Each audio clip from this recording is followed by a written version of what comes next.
Graphic design, poster design, ಈ banner design ಎಷ್ಟು ಮುಖ್ಯ ಆಗುತ್ತೆ ಅಂದ್ರೆ ಆಡಿಯನ್ಸ್ಗೆ ಗೊತ್ತಾಗೋದೇ ಅದ್ರ ಮುಖಾಂತರ.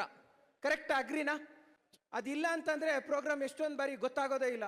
ಅದನ್ನೆಲ್ಲ ಸತತವಾಗಿ ನಮ್ಮ ಜೊತೆ ಇದ್ದು ನಿನ್ನೆಗೆ 2 ತಿಂಗಳಾಗಿದೆ ನಾವು ಅವ್ರನ್ನ ಮಿಸ್ ಮಾಡ್ಕೊಂಡು. ಸೊ ಅದ್ರ ಜೊತೆಗೆ ನಾನು ನಾಣಿ ಸರ್ ಜೊತೆಗೆ ನಮ್ಮ ಧರ್ಮಪಾಲನ ಸರ್ ದಯಮಾಡಿ ಸ್ಟೇಜ್ ಮೇಲೆ ಬರಬೇಕಾಗಿ ಕೇಳ್ಕೊತೀನಿ. ಹಾಗೆ ರಮೇಶ್ ಸರ್ ದಯಮಾಡಿ ಸ್ಟೇಜ್ ಮೇಲೆ ಬರಬೇಕು.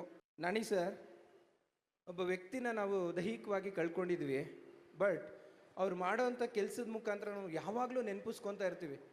ಮಂಜು ಸರ್ ಅಂದರೆ ಎಷ್ಟು ಕ್ವಿಕ್ ಅಂದರೆ, ಕೃಷ್ಣ ಸರ್ ಹೇಳ್ತಾ ಇರೋರು, ಎಲ್ಲರೂ ಪ್ರಶಾಂತ್ ಸರ್ ಆಗಿರಲಿ ಎಲ್ಲರೂ ಹೇಳ್ತಾ ಇರೋರು, ನೈಟು 2 ಗಂಟೆ 3 ಗಂಟೆ ಯಾವುದೇ ಇರಲಿ, ಈಗ ಸೆಟಪ್ ಮಾಡಬೇಕಾ ಬಂದು ಸೆಟಪ್ ಮಾಡಿಬಿಡೋರು, ಅಷ್ಟು ಲೆವೆಲಲ್ಲಿ. ಸೊ ಇವತ್ತು ಅವರು ನಮ್ಮ ಸ್ಟೇಜಲ್ಲಿ ಇಲ್ಲ. ಅವ್ರ ಜೊತೆ ಒಡನಾಟ ಹೇಗಿತ್ತು ಅದನ್ನು ಶೇರ್ ಮಾಡ್ಕೊಳ್ಳೋದಾದರೆ. ಎಲ್ರಿಗೂ ನಮಸ್ಕಾರ. ಸಮಿತಿಯ ಪರವಾಗಿ ಮತ್ತು ನಮ್ಮ ಸಂಘದ ಪರವಾಗಿ ಎಲ್ಲ ವಿಷಯ ನಿಮಗೆ ಹೇಳಿದ್ದಾರೆ.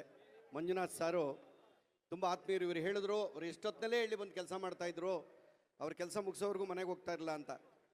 ಬಸವಣ್ಣವ್ರ ತತ್ವನ ಅವರು ಅನುಸರಿಸ್ತಾ ಇದ್ರು ಅಂತ ಕಾಣುತ್ತೆ, ಕಾಯಕವೇ ಕೈಲಾಸ ಅಂತ. ನಮ್ಮ ಸಂಘದ ವಿಶೇಷ ಏನು ಅಂದರೆ, ಇಲ್ಲಿ ಅಧ್ಯಕ್ಷರು, ಸೆಕ್ರೆಟರಿ, ಖಜಾನ್ಸಿ, ಮೆಂಬರು ಆ ಥರ ಇಲ್ಲ. ಎಲ್ಲ ಈ ಮನೆ ಮಕ್ಕಳು. ಅವ್ರು ಏನೇ ಚಿಕ್ಕ ಪುಟ್ಟ ಕೆಲಸ ಆಗಲಿ, ಯಾರೇ ಆಗಲಿ, ದೊಡ್ಡವರಾಗಲಿ ಚಿಕ್ಕವರಾಗಲಿ, ಒಂದು ಮನೆ ಮಕ್ಕಳ ಥರ ಇದ್ದೀವಿ ನಾವು. ಅದರಿಂದನೇ ಈ ಸಂಘ ಇಷ್ಟು ಚೆನ್ನಾಗಿ ಉದ್ಧಾರ ಆಗ್ತಾ ಇದೆ.